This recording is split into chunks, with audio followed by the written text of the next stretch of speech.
Esprit Libre, la grande émission de débat du Figaro et du Figaro Magazine. Un jeudi par mois, nous recevons une personnalité du monde politique et une personnalité du monde intellectuel pour approfondir un grand sujet d'actualité. Et ce jeudi, nous avons le plaisir de recevoir le ministre en charge de l'Europe, Benjamin Haddad, et l'écrivain Giuliano da Empoli, auteur du Mage du Kremlin et L'heure des prédateurs qui vient de paraître aux éditions Gallimard.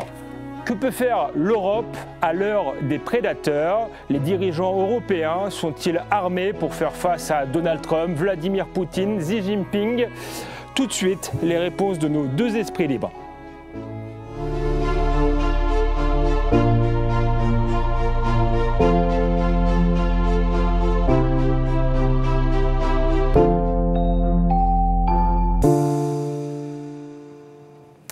Giuliano da Empoli, Benjamin Haddad, bonsoir. Bonsoir. Bonsoir. Ravi de vous recevoir pour parler pendant une heure de géopolitique, d'Europe notamment, et justement, quelle peut être la place demain et aujourd'hui même de l'Europe dans cette nouvelle ère des prédateurs, comme vous l'avez défini dans votre livre, Giuliano da Empoli. Vous l'expliquez, le monde est en train de changer. On est en train de revenir à un monde de rapports de force avec finalement des hommes politiques qui méprisent le droit, qui ne respectent peut-être que la force. Est-ce que dans ce nouveau contexte, l'Union européenne est armée pour faire face ? Je ne sais pas si elle est armée, mais ce qui est certain, c'est que une des peu de choses qui unit au fond tous ces prédateurs, que ce soit Donald Trump, J.D. Vance, Vladimir Poutine ou les prédateurs de la tech, les patrons des grandes boîtes de la tech américaine, c'est leur hostilité déclarée, très publique, par rapport à l'Europe, non pas comme ensemble de pays, mais véritablement comme institution, comme processus politique, comme procédure, comme règle. Et c'est, je pense, de là qu'il faut partir, c'est-à-dire, au fond, si vous avez quelqu'un qui vous dérange pas trop, vous ne vous en prenez pas à lui, non? C'est le fait que presque tous les jours, il y ait sous une forme ou sous une autre une attaque de la part des prédateurs contre l'Europe, nous dit que l'Europe les embête, peut-être parce qu'elle suit une logique qui n'est pas la leur, et peut-être parce qu'elle peut faire obstacle à leur projet. Donc c'est peut-être de là qu'il faut partir pour imaginer quel peut être le rôle de l'Europe aujourd'hui. Benjamin Haddad, ministre chargé de l'Europe, est-ce que l'Union européenne, du Green Deal, des normes, est-ce qu'elle fait vraiment peur à Donald Trump aujourd'hui, à Vladimir Poutine, à Xi Jinping? Il suffit de les écouter. Donald Trump qui dit que l'Europe, justement, est forte et que l'Europe berne les États-Unis, c'est son vocabulaire quand il parle des relations commerciales. Alors, ce n'est pas un avis qu'on partage, mais en l'occurrence, qui voit l'Europe comme un concurrent. Il suffit de voir le comportement de Vladimir Poutine. La guerre en Ukraine, elle a commencé en 2014. En 2014, pourquoi? Parce qu'il y avait le mouvement du Maïdan à Kiev, avec, pour la première fois de l'histoire, des jeunes gens qui brandissaient le drapeau européen, les jeunes Ukrainiens, qu'ils voyaient comme la promesse d'un meilleur avenir démocratique, de l'état de droit, de la lutte contre la corruption, du fait d'ancrer leur pays vers l'Occident, vers l'Union européenne. Et c'est ça qui a aussi entraîné la réaction de la part du Kremlin. C'est parce que Vladimir Poutine a vu l'Ukraine européenne comme un contre-modèle démocratique à ses frontières. Et quelle leçon d'ailleurs pour nous, Européens, qui avons tendance à nous autoflageller, à sous-estimer les forces de notre propre système, à être au fond extrêmement cyniques et blasés par rapport à ce qu'est l'Europe. Et l'Europe, il faut la réformer, la transformer en profondeur, et je suis sûr qu'on va en parler. Mais quelle leçon de voir à nos frontières des jeunes qui se faisaient assassiner, tirer dessus pour ce drapeau européen. Donc oui, effectivement, il y a ce modèle. Après, pour pouvoir défendre nos intérêts, jouer des coudes, assumer des rapports de force dans cette nouvelle géopolitique mondiale, effectivement, qui est marquée par la conflictualité et les rapports de force, comme vous l'avez dit. Mais effectivement, il va falloir partir déjà de ce constat, le comprendre et développer ces instruments. Mais on en a tous les moyens. Vous savez, je voyais récemment un sondage d'un think tank européen qui s'appelle le European Council on Foreign Relations, qui demandait à des citoyens à travers le monde s'ils pensaient que l'Europe pouvait être une puissance qui fait jeu égal avec les États-Unis ou la Chine. Les Américains disent oui, les Chinois disent oui, les Indiens disent oui. Les seuls à dire non, c'est les Européens. Donc, trouvons les solutions pour agir, mais pas de pessimisme. Oui, les Européens sont les seuls à dire non. Et après, la question est ambiguë, puisqu'il y a l'Europe en tant qu'ensemble des nations et il y a l'Europe en tant qu'Union européenne. Est-ce que la bureaucratie européenne, le droit européen est aussi devenu un obstacle finalement à la sécurité, à la prospérité, à l'efficacité des nations européennes? Je parlais tout à l'heure du Green Deal, on pourrait parler de la maîtrise des frontières. Est-ce que tout cela est à réformer et explique aussi le scepticisme d'une partie des Européens à l'égard de leurs propres institutions? Oui, je crois qu'il faut avoir un discours franc. Ce qu'on est en train de voir, c'est qu'on sort de la mondialisation heureuse, de la fin de l'histoire telle que l'avait prédit Fukuyama et les autres dans les années 90, la convergence des systèmes politiques, l'extension du libre-échange, le triomphe de la démocratie et au fond l'idée qu'on allait ancrer la démocratie libérale comme le système par défaut. Et aucun autre modèle ne s'est autant appuyé sur cette croyance que l'Union européenne. Et en soi, d'ailleurs, c'est une aventure politique, un succès politique extraordinaire. On a remplacé des siècles de violence et de conflictualité sur notre continent par le droit, par la coopération économique, le marché, des relations qui sont régies par les règles. En revanche, ça ne nous a pas préparés à comprendre le reste du monde qui est toujours régi par la violence, par les rapports de force, par la prédation que décrit Giuliano d'Ampoli dans son livre. Et ce qu'on voit, c'est qu'aujourd'hui, on a la guerre d'agression de la Russie contre l'Ukraine à nos portes, et à travers l'Ukraine, c'est bien l'architecture de sécurité européenne qui est visée. On a les questions qui se posent sur la relation transatlantique et l'avenir de la garantie de sécurité américaine. Et d'ailleurs, bien au-delà de Donald Trump. Donald Trump, à cet égard, est un accélérateur de tendances qu'on voyait déjà avant sous Barack Obama, qui parlait de pivot vers l'Asie, les tendances protectionnistes qu'on a vues aussi à l'œuvre sous Joe Biden, même amplifiées par rapport au premier mandat de Donald Trump. Et cela, effectivement, il faut qu'on en tire les conclusions. L'Europe ne veut pas être juste un marché ou une vaste ONG qui défend des principes universels, mais bien un espace politique qui, fort de ses États membres, de ses histoires, de nos géographies, des 27 pays, qui est capable de définir ses intérêts et de les défendre, qui est capable de se défendre, ce qui demande de réinvestir massivement dans notre défense, au niveau national comme au niveau européen avec les coopérations industrielles, de défendre nos intérêts aussi sur le plan commercial avec des rapports de force, comme on le voit en ce moment avec les États-Unis, et de défendre nos frontières, et d'avoir des frontières, et pas juste un espace politique. Il a des frontières, il les défend. Donc la question migratoire, je pense, à cet égard, est extrêmement clé. Giuliano d'Ampoli, j'étais un peu surpris de vous entendre dire que les prédateurs avaient peur de l'Europe ou étaient gênés par l'Europe, puisque vous nous comparez quasiment en ouverture de votre livre à des Aztèques face découvrant finalement l'envahisseur européen et au bord, c'est un peu la thèse de votre livre, d'un effondrement finalement de notre modèle de civilisation. Donc votre livre est à la fois, malgré tout, une défense des valeurs européennes, mais on sent, vous aussi, un certain scepticisme par rapport au modèle qui est de l'autre aujourd'hui. Est-ce qu'il est vraiment adapté à cette nouvelle ère qui, d'ailleurs, vous dites, ce n'est pas une nouvelle, c'est le retour à ce qu'a toujours été la politique? Franchement, je ne compare pas les Européens à des Aztèques. La comparaison que je fais dans mon livre, c'est celle des dirigeants politiques.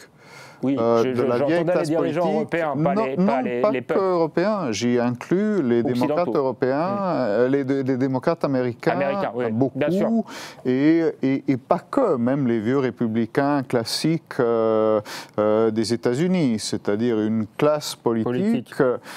Qui a vu débarquer une nouvelle élite qui pour moi sont les jeunes gens de la tech qui débarquent avec leur sweat à capuche dans les années 90, plutôt sympathiques, plutôt amicaux et très jeunes, et dont on ne comprend pas au départ qu'ils sont porteurs non seulement d'un projet d'entreprise, mais aussi d'un véritable projet de société, de transformation politique, et qu'ils vont prendre une emprise et un pouvoir sur nos sociétés dont les vieux politiques ne vont pas du tout comprendre ni la nature ni la portée. Et aujourd'hui, ils sont balayés partout. Pas qu'en Europe. La question s'est d'ailleurs plutôt posée aux États-Unis, où la vieille classe politique est balayée par justement des prédateurs qui sont en même temps des figures très classiques, en effet. Si vous regardez Donald Trump, vous ne le comprenez pas véritablement en lisant la science politique des dernières 30 ou 40 années. Par contre, vous lisez du Tacite, du Suétone ou du Machiavel et vous retrouvez des douzaines de personnages qui ressemblent sous une forme ou sous l'autre à Donald Trump.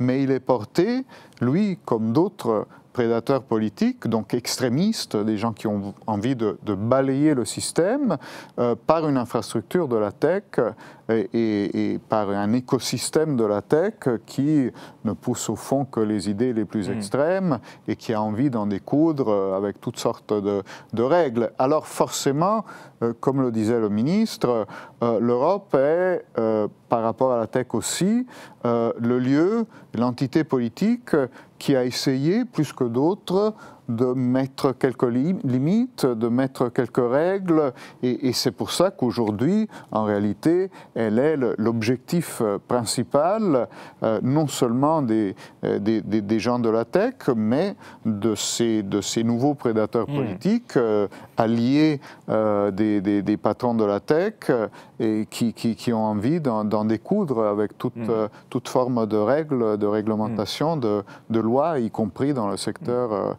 de la technologie, d'Internet et de l'intelligence artificielle. C'est vrai qu'on ne l'avait pas, je ne l'ai pas forcément évoqué dans ma présentation, mais effectivement, votre livre parle des prédateurs, Donald Trump, Vladimir Poutine, mais aussi effectivement des prédateurs de la tech, du poids des réseaux sociaux aujourd'hui dans nos démocraties. Mais est-ce que finalement, on n'accorde pas trop d'importance aux réseaux sociaux? Vous avez écrit dans un autre livre que c'était des ingénieurs du chaos, notamment. Mais est-ce que ces nouveaux prédateurs, ces leaders populistes à la Donald Trump, n'arrivent pas justement parce qu'il y a un changement de monde, un épuisement des élites traditionnelles et aussi des peuples qui ont le sentiment de ne pas être entendus et la technologie s'ajoute à ça, mais c'est qu'un élément perturbateur de plus. Alors, écoutez, je pense qu'il y a toujours un élément réel, hein. Et il y a toujours des colères qui sont basées dans la réalité. Et dans ce cas, c'est bien évidemment très souvent une sensation d'être laissé pour compte, d'avoir perdu le contrôle sur les circonstances de sa vie, un déclin économique, une pression, voilà, de toutes sortes de problèmes, y compris, bien évidemment, la question de l'immigration est centrale et c'est une question politique, ce n'est pas une question qui est posée par les réseaux sociaux. Donc tout ça existe dans la réalité. Après, ce que font les réseaux sociaux et cet écosystème de la tech, c'est de ne pousser que les arguments les plus extrêmes d'un côté et de l'autre. Donc vous êtes face à des problèmes qui sont réels. Vous avez bien évidemment aussi une forme de retour de bâton par rapport à des classes dirigeantes qui sont jugées comme n'ayant pas été capables de résoudre et d'affronter ces problèmes. Donc il y aurait de toute façon eu une réaction, par exemple aux États-Unis, je pense qu'elle serait venue de toute façon, mais elle n'aurait pas pris la forme de Trump. Trump n'est possible que dans un écosystème qui met la prime sur le coup d'éclat permanent, sur le fait que chaque jour vous allez par des moyens assez extrêmes, attirer l'attention sur vous. Vous n'allez pas forcément devoir être cohérent dans votre action, mais vous allez devoir constamment rechercher le clash et l'extrême. Et ça, c'est quelque chose, je pense, qui est plutôt produit par le fonctionnement de l'écosystème de la tech, qui est quelque chose qui pousse à la segmentation et à la polarisation. On a beaucoup, Benjamin Haddad, on a beaucoup entendu des hommes politiques, notamment le président de la République, reprocher un certain nombre de faits de société aux réseaux sociaux. Est-ce que parfois les réseaux sociaux, c'est pas une forme de bonne excuse?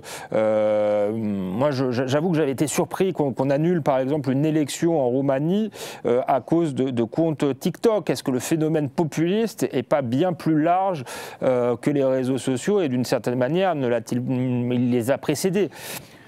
Vous avez les deux et je pense qu'il faut en parler de façon nuancée. En réalité, vous avez bien sûr le rôle que jouent les réseaux sociaux et les algorithmes pour amplifier des colères, pour créer des phénomènes de bulles, pour polariser, et c'est leur rôle. Et vous avez... En 2005, par exemple, pardon, j'aime pas vous interrompre, mais j'y pense là, au moment du référendum dont on va fêter, enfin je ne sais pas s'il faut dire fêter, mais qui aura 20 ans là dans quelques jours, le 29 mai, du non au référendum européen, il n'y avait pas de réseaux sociaux, non, 90% des journalistes étaient pour le oui, et de la classe politique était pour le oui. Finalement, le non l'a emporté. Il n'y avait pas besoin des réseaux sociaux pour avoir un phénomène dit populiste. Je suis totalement d'accord.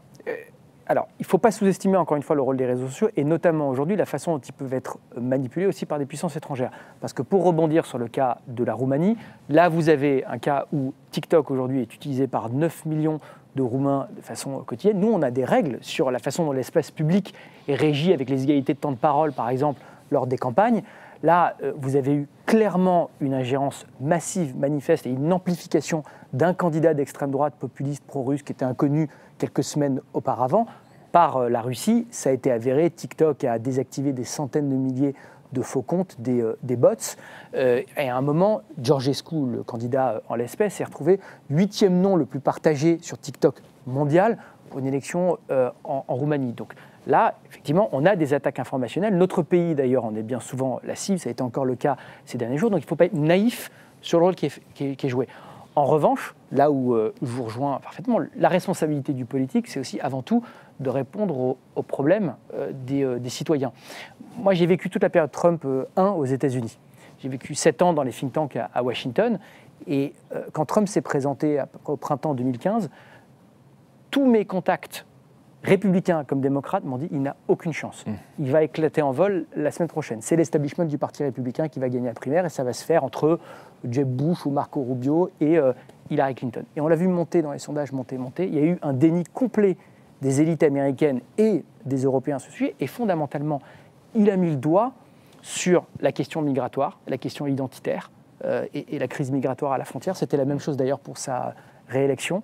Sur le retour de bâton contre les accords de libre-échange qui ont aussi mené à une forme de désindustrialisation. Tous les États de la Rust Belt dans le nord, que ce soit Pennsylvanie, Ohio, Wisconsin, qui votaient de façon historique pour les démocrates, qui ont basculé pour les républicains parce qu'ils ont le sentiment d'avoir été les perdants de la mondialisation, et notamment face à la Chine. Aujourd'hui, il y a une sorte de consensus aux États-Unis pour dire que l'entrée de la Chine dans l'OMC s'est faite de façon précipitée, qu'il y a eu des effets pervers à l'ouverture du libre-échange, que l'idée de la convergence, c'est-à-dire qu'en fait, la Chine, comme elle était en train de se moderniser économiquement, allait forcément devenir une démocratie, tout ça a été battu en brèche. Donc la question migratoire, la question de libre-échange et bien sûr le rejet de l'interventionnisme libéral et notamment l'échec des guerres en Irak et en Afghanistan qui avait été soutenu par à peu près toute la classe politique américaine. Donc ça à un moment, et lorsqu'il a été élu, plutôt que de se remettre en question, on a entendu beaucoup aux États-Unis dire c'est uniquement la faute des réseaux sociaux ou c'est une ingérence de la Russie. Il y a eu ingérence de la Russie dans l'élection présidentielle en 2016 comme dans la nôtre en 2017. Ça ne veut pas dire qu'elle ne vient pas amplifier des problèmes existants auxquels les libéraux, la classe politique traditionnelle doit pouvoir répondre. C'est la même chose avec l'Union européenne. Si on veut être pro-européen, c'est aussi démontrer qu'on peut délivrer de la prospérité à nos citoyens avec l'Union européenne, donc soutenir nos entreprises, la création d'emplois, approfondir le marché unique. Ça veut dire montrer qu'on est capable de défendre nos frontières aussi au niveau européen. C'est ce qu'on fait en ce moment en renforçant nos instruments de maîtrise des frontières avec le pacte asile d'immigration, avec les différents leviers, que ce soit utiliser la conditionnalité sur les visas ou sur l'aide au développement pour pouvoir assumer des rapports de force avec les pays de départ. Je suis convaincu que sur ces sujets-là, qui sont des problèmes complexes, on est beaucoup plus fort en agissant ensemble, en agissant à 27 qu'en le faisant de façon isolée, mais il faut trouver des solutions concrètes. L'immigration, vraiment, et Giuliano d'Ampoli le mentionnait, je crois qu'il est devenu emblématique d'un sentiment de perte de contrôle dans la mondialisation. Et il ne s'agit certainement pas de se barricader ou de fermer les frontières, mais de pouvoir dire de façon démocratique et maîtrisée, on a des critères pour qui va rentrer, il faut s'intégrer, il faut respecter la loi, il faut parler la langue, travailler, et puis ceux qui n'ont pas vocation à rester doivent pouvoir repartir dans leur pays. Et ça, c'est ce qu'attendent les citoyens, et il est évident que les populistes ont fait leur lit justement aussi d'un sentiment d'échec, par exemple aux États-Unis ou en Europe là-dessus. Et donc il faut, nous, qu'on soit capable d'y répondre. On va essayer de faire une sorte de tour du monde des prédateurs, si vous voulez bien. Commençons peut-être par Donald Trump, Giuliano d'Ampoli. Est-ce qu'on peut vraiment le mettre sur le même plan que Vladimir Poutine, le régime des mollahs en Iran, ou même le président chinois ou est-ce que c'est quelque chose tout de même de différent et reste dans un cadre démocratique, Donald Trump? C'est quelque chose de différent. D'ailleurs, dans mon livre, il n'y a ni dans celui-ci, du moins, il n'y a ni Poutine, ni les mollahs, ni il y a Xi MBS Jinping. notamment. Il y a MBS qui, par contre, est un peu autre chose. Il est d'ailleurs en partie une créature de Trump. Hein. La montée de MBS, prince héritier d'Arabie Saoudite, s'est faite grâce au premier Trump, 2016, enfin 2017. C'est vrai qu'effectivement, il n'y a pas Poutine dans celui-ci. Il était dans l'hommage du Kremlin. Ce sont des dictateurs et pas des prédateurs, alors du coup. Je pense que ce n'est pas tout à fait la même chose. C'est-à-dire, ils sont prédateurs aussi. Hein, donc, je ne veux pas nier ça. Mais ce qui m'intéresse ici, c'est la façon dont des sujets de ce type, donc des nouveaux prédateurs, évoluent dans un milieu qui était précédemment réglé, qui était dominé par des figures que j'appelle, moi, peut-être en simplifiant un peu, des avocats, c'est un terme qui inclut toutes sortes de technocrates ou du moins de politiques plutôt traditionnelles qui suivaient des règles, qui évoluaient dans un cadre, qui de droite et de gauche restaient au fond à l'intérieur de limites assez précises. Et par rapport à ce système-là, qui a pu apparaître, je pense à une partie croissante des électorats et des opinions publiques occidentales comme enlisées, comme incapables de produire des décisions, comme on vote mais rien ne change, comme voilà, il y a des sujets, l'immigration notamment, sur lesquels on voudrait que ça change et d'un côté et de l'autre, on nous promet des changements et rien ne se passe. Eh bien, face à cette impasse, je pense qu'il y a ces figures de prédateurs qui débarquent et disent la seule façon de produire des résultats, c'est au fond de briser les règles, de briser les cadres, de sortir même du cadre des lois, parfois, pour produire des résultats, hein, prendre des décisions sidérantes, inouïes, qui n'étaient pas concevables, qui ne rentraient même pas au fond dans le menu des choix possibles dans le monde précédent, et qui coïncident presque avec une forme de miracle. Le miracle en théologie, c'est Dieu qui intervient directement dans le monde en contournant le fonctionnement normal du monde, et pour produire un résultat précis dans un cas précis. Et ces prédateurs, d'une certaine façon, ils produisent des miracles politiques, c'est-à-dire qu'ils brisent les lois, mais ils disent il faut le faire, c'est la seule façon pour intervenir sur les vrais problèmes. Donc, Bukele, l'immigration, oui, parmi les prédateurs, il y a Bukele, le président du Salvador. Le Salvador est un peu le symbole de ça, parce que Bukele est élu démocratiquement au Salvador, mais il hérite du pays le plus violent du monde, avec le taux d'homicide le plus élevé au monde. Et donc, après quelques hésitations, il décide qu'il va remplacer le code pénal par un manuel de tatouage.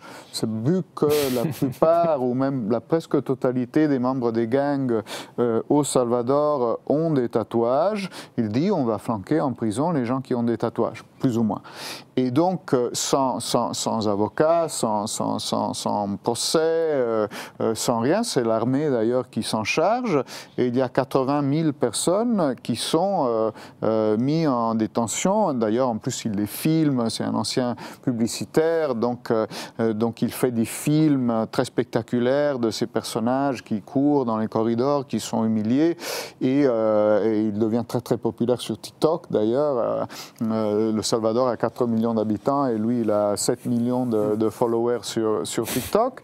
Et donc, sauf que, effectivement, il y a un certain nombre, inévitablement, d'innocents qui finissent en prison, parce que si vous ne suivez pas les règles et les procédures, assume un pourcentage. C'est presque inévitable. Sauf que la criminalité chute au Brésil, au Salvador. Et le Salvador a aujourd'hui le taux d'homicide le plus bas de tout le continent américain, encore plus bas que le Canada, qui est un endroit très sûr. Et donc, Bukele est réélu de façon triomphale. Moi, je le vois à l'ONU, à l'Assemblée générale l'année dernière, où il a fait ce discours, où il a dit on m'accuse d'avoir mis des milliers de personnes en prison, mais je vous dis, moi, que j'en ai libéré des millions qui peuvent aujourd'hui se balader dans la rue à Salvador à toute heure. Et là, il y a la vraie force et le vrai danger de ce modèle-là. C'est-à-dire, vous avez quelqu'un, parce que Trump, il faut voir, hein, il a un potentiel d'autodestruction qui est considérable. Le vrai problème se pose quand ça marche. C'est-à-dire, face à un prédateur qui vous dit on suspend les règles de l'état de droit, c'est bon, il n'y aura plus de procès ni de rien. Mais c'est pour une raison, c'est pour combattre la criminalité. Et en plus, ça marche, du moins en un premier temps. Là, les démocrates que nous sommes, hein, sont face à quelque chose de très difficile, parce que forcément c'est très populaire. D'ailleurs, Bukele a été réélu avec 84% des votes, il a 95% du Parlement, et tout ça a été fait de façon parfaitement démocratique. Avec une vraie opposition. Benjamin Haddad, on va parler de Trump, mais un mot malgré tout sur Bukele. On est dans un pays où il y a un débat aujourd'hui autour de la mexicanisation de la France. Vous, en tant que démocrate, comment vous regardez Bukele? Est-ce que vous le voyez comme un danger, un anti-modèle, ou est-ce qu'il vous arrive de le voir comme un faiseur de miracles et quelque part de l'envier un peu? Non, mais je pense que, comme l'a dit Julien Denampoli, une situation quand même très différente, mais il faut aussi voir effectivement la situation de violence qu'il y avait dans un pays comme le Salvador. Donc il y a un contexte. Mais au fond, la question qui sous-tend ce dont on est en train de parler, c'est celle de la faiblesse des démocraties. Et ça, je n'y crois pas. Je n'y crois pas, et je pense que c'est un thème récurrent qu'on a eu aussi au XXe siècle. Dans les années 30, on nous expliquait que la seule façon de répondre au fascisme, c'était de se tourner vers le communisme, et les démocrates, les libéraux se retrouvaient parfois un peu seuls entre les deux, et finalement c'est les démocraties qui ont gagné les grandes crises, les grandes guerres du XXe siècle, qui ont su se mobiliser, qui ont su aussi mobiliser leur population et attirer d'ailleurs aussi, servir de modèle d'attraction pour les populations qui étaient par exemple derrière le rideau de fer. On nous a dit, il y a des livres, Comment les démocraties finissent, qui constamment ont ressorti ce refrain de la faiblesse des démocraties. Après, la question qu'il faut se poser aujourd'hui, à mon avis, c'est celle en effet de la prise de décision et de la capacité à obtenir des résultats. De l'efficacité. Et ça demande de l'efficacité de la décision politique. Ça demande effectivement d'avoir d'abord un constat lucide sur les problèmes et de ne pas être dans le déni justement des sujets. Et la deuxième, c'est de reprendre le contrôle. Il y avait pendant la campagne du Brexit, ce slogan qui a été d'une efficacité extraordinaire, ce slogan des Brexiters, qui était Take Back Control. Déjà, si on prend la façon dont cette campagne du Brexit avait été structurée, vous aviez d'un côté des gens qui, les pro-Brexit, qui avaient un argument vraiment civilisationnel, qui était fondé sur l'identité britannique, sur l'indépendance, et de l'autre côté, des gens sur la défensive qui faisaient au fond un calcul avantage-coût un peu technocratique et économique pour rester dans l'Union européenne. Déjà, ce débat, vous êtes toujours sûr de le perdre. À un moment, il faut aussi prendre ses racines dans notre identité, dans notre histoire, et avoir un vrai projet politique qui est appuyé sur des valeurs. Et puis, après, au-delà de ça, c'est effectivement reprendre le contrôle, ce qui ne veut pas dire, encore une fois, se perdre dans le nationalisme, ou encore moins dans l'autoritarisme. Les démocraties ont démontré dans leur histoire leur capacité à pouvoir trouver des solutions, à pouvoir répondre aux défis de façon beaucoup plus efficace que tous les régimes autoritaires. Mais en effet, ces 20-30 dernières années, on a aussi beaucoup délaissé le pouvoir politique à des organisations internationales, parfois à la justice, et une forme de dépolitisation. De gouvernement des juges. Et donc, par exemple. Et donc ça, effectivement, c'est un débat qu'on peut avoir dans un expert qui a écrit un livre sur le sujet qui dit, en fait, vous avez d'un côté les démocrates libéraux. C'est ce que j'allais vous demander. Comme Orban, et de l'autre côté, parfois, des libéraux antidémocratiques. Exactement. C'est Yascha Mounk, effectivement, je cherchais son nom. C'est Yascha Mounk qui a fait cette distinction qui est très intéressante. Et ça, c'est une tension historique, en fait, au sein de la démocratie libérale. Donc là, effectivement, les démocrates peuvent reprendre le contrôle, et d'où l'importance, je pense, de répondre sur les questions, par exemple, de sécurité ou d'immigration. J'allais vous poser effectivement la question, est-ce que c'est aussi simple que ça, avec les démocrates d'un côté et les antidémocrates de l'autre? Justement, est-ce qu'aujourd'hui, il n'y a pas deux modèles qui s'opposent, et est-ce que l'Union européenne n'a pas eu parfois le tort de ne pas s'appuyer du tout, ou pas assez du moins, sur la souveraineté populaire? Par exemple, quand J.D. Vance fait son discours, qui a fait couler beaucoup d'encre, où il critique l'Europe en disant que les Européens ne font plus assez confiance à leur peuple, certes, il fait la leçon, il n'est peut-être pas le plus mal placé, mais est-ce qu'il y a une part de vrai dans son discours? Non, moi je pense que là, déjà, on n'a pas de leçon à recevoir. Je crois aussi qu'il y avait un peu des intérêts économiques, parce que fondamentalement, ce qu'il était en train de nous dire, c'est qu'il fallait laisser plus de place aux acteurs de la tech américaine. Il ne faut pas que nous, on fasse respecter précisément notre état de droit et nos règles. Quand on pense par exemple aux réseaux sociaux, puisque c'est à ça que faisait référence J.D. Vance, au fameux Digital Services Act, qui est ce texte qui a été aussi voté par le Parlement européen, qui est élu, qui a été approuvé par les chefs d'État au sein du Conseil. Donc encore une fois, il faut voir le processus de prise de décision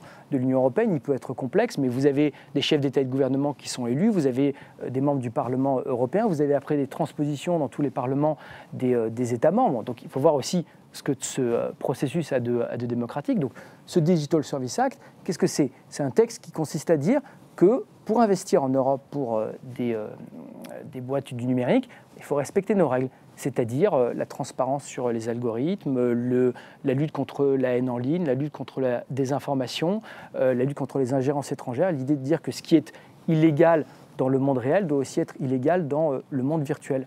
Ça, on a des règles, on les fait respecter. Après, et je pense que c'est un autre élément qu'on peut rajouter à la conversation, pour autant, on doit aussi s'assurer justement d'avoir nos propres acteurs et donc de soutenir un écosystème d'innovation, parce que quand on voit le poids qu'ont pris X et TikTok, la réponse principale, ce n'est pas juste la régulation et de se mettre des barrières. C'est de se dire pourquoi est-ce qu'on n'a pas d'acteurs européens? Pourquoi est-ce qu'aujourd'hui on a des acteurs américains et des acteurs chinois, alors qu'on a des startups, on a des chercheurs, on a des innovateurs, des scientifiques? Comment est-ce qu'on fait pour soutenir nos entrepreneurs, faire en sorte qu'ils ne partent pas aux États-Unis? Et ça demande des réformes, ça demande d'investir fondamentalement dans la simplification des normes, dans la compétitivité, dans le fait d'attirer les talents plutôt que de les faire partir. Donc là, il y a vraiment un effort considérable qui doit être fait. Mais pour répondre à la question sur J.D. Vance, je pense qu'on a la question était plus large. Elle était sur la souveraineté populaire. Et J.D. Vance a parlé des réseaux sociaux. Il y avait peut-être des intérêts économiques, tout ce que vous voulez, mais il n'a pas parlé que de ça. On ne va pas revenir sur l'exemple de la Roumanie qu'il a donné. Mais par exemple, et je sais que la réponse est compliquée pour vous en tant que ministre, mais sur l'Allemagne qui s'interroge sur interdire l'AfD, un parti qui aujourd'hui représente peut-être 25% des Allemands. Est-ce que ça vous paraît vraiment la bonne réponse? Vous savez, nous en France, on a des règles sur le respect de la liberté d'expression. On a aussi des règles, par exemple, qui condamnent la haine, l'antisémitisme, le racisme, encore le négationnisme des génocides.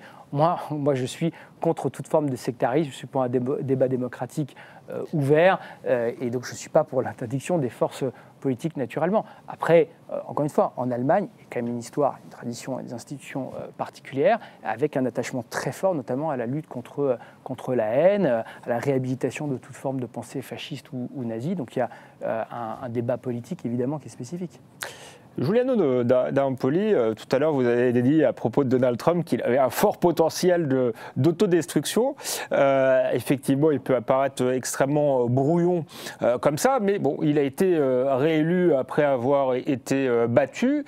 Est-ce que c'est pas aussi un peu la facilité de penser qu'il est fou, fantasque? Est-ce qu'il ne faut pas le prendre au sérieux? Et notamment, qu'est-ce que vous pensez de sa politique économique?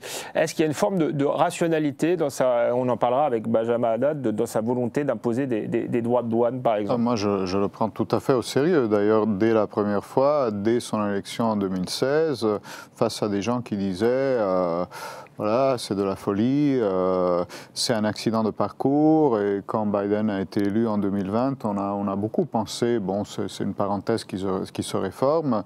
J'ai toujours plutôt eu tendance à penser que il y avait quelque chose qui basculait d'assez fondamental et aujourd'hui encore plus. Donc je ne pense pas du tout que ce soit un accident de l'histoire, ni bien évidemment un accès de folie. Je pense qu'on bascule dans un nouveau monde. Après, Trump, vous savez, par exemple, le Liberty Day, justement, le moment où il a imposé la première vague de droits de douane, avant qu'il parle, les bourses, le marché américain notamment, étaient en train plutôt de monter, parce qu'on se disait, il y a une possible rationalité là-dedans, on anticipait des choses, donc c'était pas du tout ça ne se présentait pas du tout comme une catastrophe. Le show de Trump ce jour-là, par contre, a été tellement extrême, déjanté, mal préparé, incroyable, que là, par contre, voilà, tout a chuté, parce que Trump lui-même, à mon avis, est le principal ennemi de quiconque voudrait qu'il ait un projet structuré ou qu'il soit porteur de quelque chose. Hein. Ce qui ne l'empêche pas de l'être d'une certaine façon, mais il devient par son caractère, son instinct politique remarquable. C'est une bête, non seulement une bête de scène, mais une bête politique absolument remarquable, mais en même temps complètement chaotique. Hein. Donc très difficile pour lui d'incarner un projet, disons, sans en même temps le démolir en partie aussi. Mais par contre, qu'il y ait une rationalité dans ce discours-là, au fond, il consiste à quoi? Le discours, si on veut lui attribuer une structure, ce qu'il peut parfaitement avoir. Les États-Unis disent, au fond, on a fourni trop de biens communs au monde, et notamment à l'Occident, à un prix trop bas au cours des dernières décennies. Hein. On a garanti la sécurité de tout le monde, et notamment la sécurité des militaires des Européens, du Japon, de la Corée, etc. On a garanti un système de règles, de commerce international qu'on a contribué à bâtir de façon substantielle. On a le dollar, évidemment, qui est la monnaie d'échange générale et tout. Donc, on a fourni tous ces biens communs et on n'en a pas suffisamment tiré de bénéfices. Donc là, maintenant, il faut que les autres, et notamment nos alliés, payent pour ça. Hein, qu'ils en payent le prix. Donc qu'ils payent du côté militaire, qu'ils payent sur le numérique, etc., qu'ils payent d'un point de vue commercial et tout ça. Ça, si vous voulez, c'est la logique de la chose. Alors, le seul problème, c'est que, en réalité, la stratégie précédente était beaucoup plus fine. Parce que, bien évidemment, les États-Unis ont fourni ces biens communs à la planète. En même temps, ils en ont tiré un bénéfice qui était quand même assez considérable au cours des dernières décennies. Hein. Ça s'est plutôt bien passé pour eux, de ce point de vue-là. Et là, et seulement c'était fait de façon assez implicite. Hein. Après, parfois c'était moins implicite, mais disons qu'en général c'était plutôt implicite. Là maintenant, le fait de vouloir expliciter la chose, et en plus, en effet, avec une logique quand même de ponction, enfin de ponctionnement, de prédation assez explicite, dans un moment où, par contre, le poids relatif des États-Unis dans le système international, malgré tout, est destiné un tout petit peu à baisser. Il y a la Chine, il y a d'autres alternatives qui montent. Ce n'est pas forcément la meilleure stratégie de leur point de vue. Est-ce que ça ne va pas plutôt accélérer un certain déclin et un certain délitement? Mais ce n'est pas fou. Hein, c'est un dessin qui a une forme de rationalité. Après, il y a le volet intérieur, évidemment, de politique intérieure aussi, qui est fondamental, mais j'en ai déjà trop dit. C'était très intéressant. Mais Benjamin Haddad, Juliano Napoli nous a fait un peu le portrait de Trump, qui a une forme de rationalité, un dessin, et qui en même temps est quand même un personnage chaotique. Comment les dirigeants européens et l'Union européenne en tant qu'ensemble peut réagir, peut négocier avec ce type de personnage? Déjà, je partage fondamentalement l'analyse de Juliano Napoli, qui est de dire que Donald Trump n'est pas un accident de l'histoire. Et il est même d'ailleurs plutôt un accélérateur de tendances préexistantes. On avait vu le pivot vers l'Asie de Barack Obama, la non-intervention en Syrie après l'utilisation des armes chimiques par le régime de Bachar al-Assad, qui a eu des conséquences de sécurité, bien sûr pour la région, mais aussi pour nous directement, plus que pour les États-Unis. La tendance vers le protectionnisme, parce qu'il faut voir qu'à l'époque, on avait des débats sur traité de libre-échange avec le Pacifique, un traité de libre-échange aussi transatlantique. Et déjà, même dans la campagne d'Hillary Clinton, ça devenait très difficile de pouvoir assumer ce soutien. Et ensuite, Biden a repris l'héritage de Trump. Et Biden a non seulement repris l'héritage de Trump, mais il l'a même accéléré avec, par exemple, l'Inflation Reduction Act, qui est ce plan massif de subventions dans l'industrie américaine sans aucune forme de coordination avec les alliés européens. Le retrait unilatéral d'Afghanistan, là aussi, qui s'est fait sans les alliés. Et ces débats sur le partage du fardeau et le fait que les Européens doivent dépenser plus pour leur propre défense, là aussi, il n'a pas commencé avec Donald Trump. Barack Obama, à la fin de son deuxième mandat, dit que les pays européens sont des passagers clandestins de la puissance américaine. Et on a Bob Gates, secrétaire à la Défense, qui dit bientôt, si les Européens n'augmentent pas leur budget de défense, les Américains ne voudront plus envoyer leurs enfants et leurs petits-enfants pour mourir pour la sécurité de l'Europe. Donc ces débats, ils étaient préexistants. C'est vrai que là où Donald Trump renverse le système d'une certaine façon, c'est qu'il prend tous les piliers de ce qui a fait la puissance des États-Unis pendant plus d'un demi-siècle, c'est-à-dire les alliances et notamment l'OTAN et le soutien aux accords de libre-échange, au système multilatéral, en disant, en fait, ça se fait au détriment, ça restreint la puissance des États-Unis. Je crois que ce qu'on est en train de voir tout de même, c'est que ça crée déjà une véritable incertitude sur la puissance américaine et sur sa fiabilité, à la fois sur le plan militaire comme sur le plan économique. Et il suffit de voir les marchés boursiers ou obligataires qui dévissent depuis l'annonce des droits de douane. Il suffit de voir les révisions de croissance à la baisse et les entreprises qui tirent la langue. Fondamentalement, si les États-Unis ont un déficit commercial vis-à-vis, par exemple, de pays de l'Union européenne, c'est pas parce que l'Union européenne était protectionniste comme le prétend Donald Trump, c'est parce qu'il y a un système économique américain, un modèle qui était basé sur la consommation intérieure, sur le crédit et donc aussi sur l'importation. Et d'ailleurs, on compte les biens, mais on ne compte pas les services. On sait que nous, on est consommateurs de services numériques. Donc là, je crois que ce constat, en fait, il va se faire aussi au détriment de la puissance et de l'influence des États-Unis. Après, la conclusion qu'on doit en tirer, nous, c'est déjà de voir la tendance de long terme. Parce que lors du premier mandat de Donald Trump, il y a eu vraiment une forme de déni. On serre les dents, on attend, et ça reviendra à la normale dans 4 ans, et on reviendra à la relation transatlantique de papa. Bon, là, fondamentalement, il faut que nous, on en tire les conclusions. Ça veut dire augmenter nos budgets de défense. C'est ce qu'on fait, encore une fois, depuis déjà quelques années. Sur les 2 mandats d'Emmanuel Macron, on aura doublé le budget de défense de la France. Il faudra aller plus loin. Il faut aussi être capable de le faire au niveau européen. Tous nos voisins le font. La Pologne est passée à 5%. Est-ce qu'on n'est pas un peu lent tout de même? Parce que j'ai l'impression qu'on a eu, là, au moment des négociations de paix, de l'arrivée de Donald Trump, on a reparlé du réarmement européen. Pourquoi ne l'a-t-on pas fait au début de la guerre en Ukraine?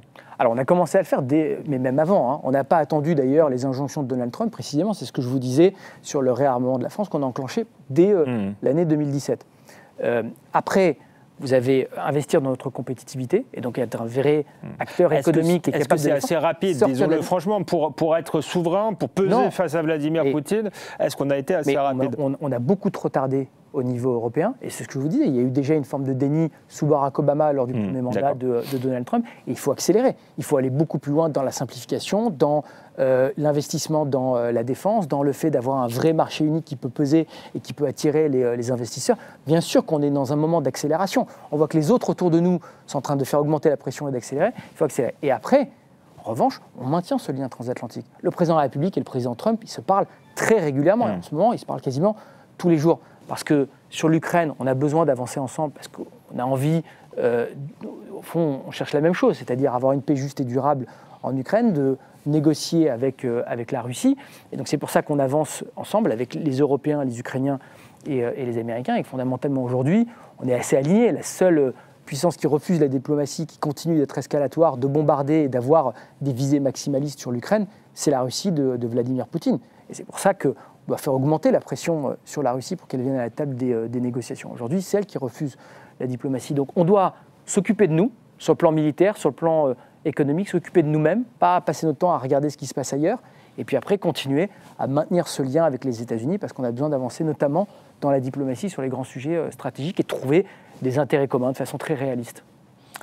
Giuliano d'Ampoli, dans ce nouveau livre, L'Ordre des prédateurs, vous vous intéressez beaucoup à Trump, vous montrez comment l'arrivée de Trump bouleverse un peu le monde, mais dans votre précédent livre, vous étiez intéressé à un autre prédateur, Vladimir Poutine, on rappelle le mage du Kremlin. Les deux sont en train de négocier, d'une certaine manière, l'avenir du monde. Lequel des deux prédateurs, à votre avis, est le plus malin et lequel est en train de berner l'autre, ou peut-être pas, peut-être qu'ils vont trouver un accord tous les deux. Qu'est-ce que vous en pensez de cette négociation? Comment vous voyez les choses? C'est relativement difficile à dire. C'est-à-dire, Poutine est un personnage, à mon avis, prémoderne. C'est pour ça qu'on l'a longtemps pas compris en Europe, parce qu'on a eu du mal à entrer dans sa logique, qui au fond est une logique impériale, liée à une certaine idée de la Russie qui transcende même l'histoire ou les idéologies. Poutine assoit son pouvoir, qui est un pouvoir autoritaire. Il a restauré une forme d'autorité brutale en Russie après les années chaotiques, les années 90, et il fonde son autorité sur toutes les références de la grandeur russe, depuis Ivan le Terrible à Staline, en passant par Staline et en arrivant à lui-même, et il se vit dans cette dimension-là. Et je pense que son véritable désir est celui de revenir plus ou moins en 1945. Hein, lui, je pense qu'il veut trois choses. Il veut des frontières de la Russie qui ressemblent le plus possible à celles de l'Union soviétique. Je pense qu'il veut une zone d'influence en Europe avec des pays qui seront presque des satellites, ou en tout cas qui seront très proches de lui et de la Russie. Et puis, il veut être assis autour de la table où se décide le sort du monde. Donc, Union soviétique 45. Je pense qu'idéalement, c'est un peu son modèle. Ça devrait être presque impossible au vu de la réalité de l'économie et de la société, de la population russe, qui n'est pas fameuse. vertigineux, disons, qui n'est pas très bon. Mais par contre, la fragilité parfois de nos systèmes fait que peut-être, enfin en tout cas, atteindre cet objectif. Ça, c'est pour le pré-moderne. Complètement impossible. Et Trump est post-moderne? Trump est autre chose, c'est-à-dire que Trump, vous allez m'insulter encore une fois, mais je pense que... Moi, je ne vous ai jamais insulté. Moi, je pense... Pardon, non, mais vous n'allez pas être d'accord. C'est-à-dire, moi, je pense que je ne suis qu'énervé. Non, c'est vrai, mais vous êtes très poli en plus, donc c'est pas du tout ce que je voulais dire. Mais ce que je veux dire, c'est vous allez peut-être pas être d'accord avec moi. Moi, je pense que l'objectif existentiel de Trump, en ce moment, Trump a envie de devenir l'homme le plus riche du monde. Hein? C'est-à-dire, c'est ça qu'il veut, parce que c'est ça qu'il comprend, c'est ça qu'il désire, c'est le type de grandeur qui lui parle véritablement. Alors, CNN a calculé qu'aujourd'hui, il est en train de gagner, lui, son système familial, plus ou moins 1 milliard par mois. Hein.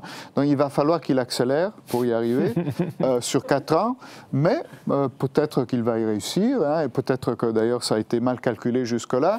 Donc je pense que vraiment, hein, c'est pas comme ça du tout liquidatoire. Moi je prends très au sérieux Trump et ses objectifs, mais je pense que son objectif numéro 1 est de caractère monétaire. Hein. Il veut devenir parmi les hommes les plus riches du monde, si possible quand même le plus riche. Et deuxièmement, il veut capturer l'attention sur soi constamment, hein, quoi qu'il fasse. Et troisièmement, mais qu'au troisième plan, il peut avoir des objectifs plus stratégiques, plus systémiques, dont aussi ces visions dont on parlait, une forme d'impérialisme technologique, qui du coup peut s'accorder avec la vision de Trump, de Poutine, parce que, au fond, je ne pense pas que Trump ait une vision impériale du rôle des États-Unis comme unipolaire, complètement dominant de la planète. Je pense que lui, il est plutôt dans une logique où les États-Unis sont, au fond, une monarchie impériale dans ses mains et celle de ses descendants. Là, après, on verra ce qui se passe avec J.D. Vance, par contre, qui me semble un prétendant plus sérieux à une perspective impériale que Trump lui-même. Mais qui négocie ses zones d'influence et ses intérêts avec d'autres puissances impériales dont le bloc russo-chinois éventuellement peut constituer un interlocuteur possible. D'ailleurs, je ne pense pas du tout qu'il ait envie de séparer la Russie de la Chine, qu'il ait toutes ces idées stratégiques-là dont on parle de temps en temps. Moi, je n'y crois pas. Je pense qu'il est simplement dans un rapport de puissance entre empereurs. Donc il peut sûrement trouver des éléments, des points d'accord avec Poutine. Benjamin Haddad, j'aimerais qu'on parle d'un autre type de prédateur. Le ministre de l'Intérieur vient de dévoiler un rapport sur les frères musulmans, leur influence en France. Est-ce qu'il y a cette menace-là, qui est une menace interne et quelque chose, effectivement, peut-être d'encore plus inquiétant que le bouleversement du monde qu'on a décrit précédemment? Et comment l'Europe compte lutter face à cela? Il y a ce rapport qui met l'accent sur la France, mais il y a d'autres chercheurs qui ont montré comment les institutions européennes, notamment, étaient gangrénées par l'entrisme islamiste. Vous, en tant que ministre chargé de l'Europe, comment vous observez cela et que comptez-vous faire pour lutter contre cet entrisme? Je pense que c'est une avancée importante d'avoir ce rapport sur les frères musulmans. Pourquoi? Parce que évidemment que l'islamisme en tant qu'idéologie est une menace pour nos sociétés. Et au fond, pendant longtemps, on l'a traité, et on continue à le traiter à travers l'angle sécuritaire. Il y a le passage à l'acte et la dimension terroriste.